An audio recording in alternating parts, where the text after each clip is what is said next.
Work, becoming a means to earn some money to meet the daily requirement, is not the will of God regarding human labor.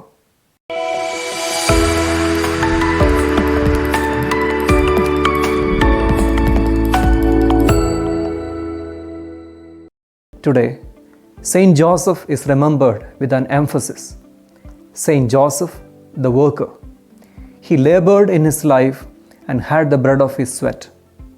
For Joseph, working only to protect and look after Mary and Jesus, Joseph was participating in the Word, the creative wisdom of God, making his labor actions of grace. The Father loves the Son and shows him all he does, was the experience of Jesus. Many things that Jesus speaks of the Father's works, we can also see as learning from the life of Joseph. Jesus himself was a laborer.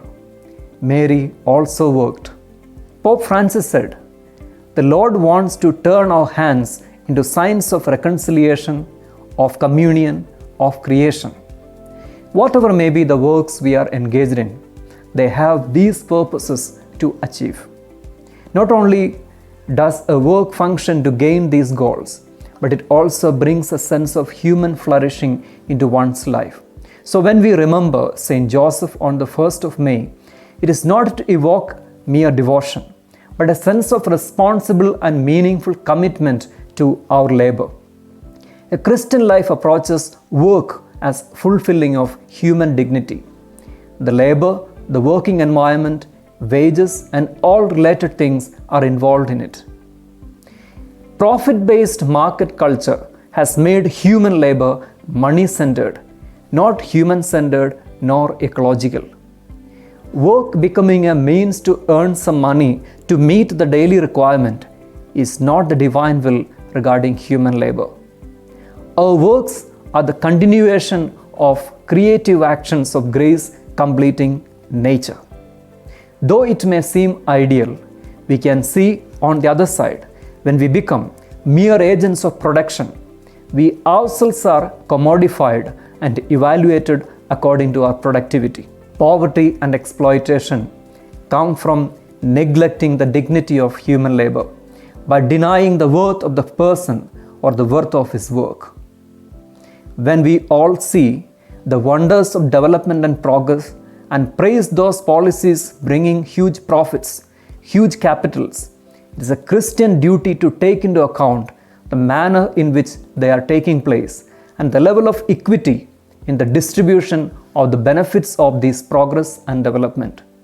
What can we do to ensure people with different abilities to find employment and integrate them also with a sense of respect and worth of living? Since the world runs a market race, it is a divine will about our dignity that we ensure that all workers should receive a fair wage, are treated with justice, and have a say about their workplace and how it runs. Human flourishing is marked with a sense of justice. When work becomes a struggle to meet the needs of the family, it is not a flourishing and joyful sense of human dignity. For some, no jobs are available. Many are victims of profit-managed games and thrown out of jobs for no reason. Many risk their lives without any safety measures. Many have just sufficient to meet their needs but remain continually in a state of scarcity, insecurity, and social marginalization. Dear friends, if we are to be agents of God's grace in our labor, our being sacred cannot remain simply an individual effort.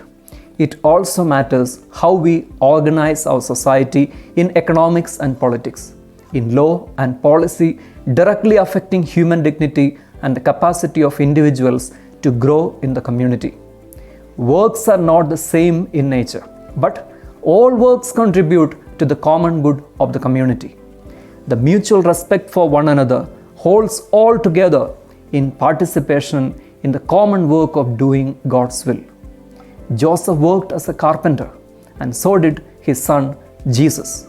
Like many laborers today, Jesus was also at times homeless.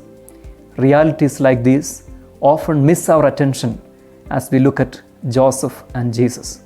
So, the commemoration of Saint Joseph the Worker reminds us about the meaning of our own labor, the sense of human flourishing, and our responsibility for justice and the common good.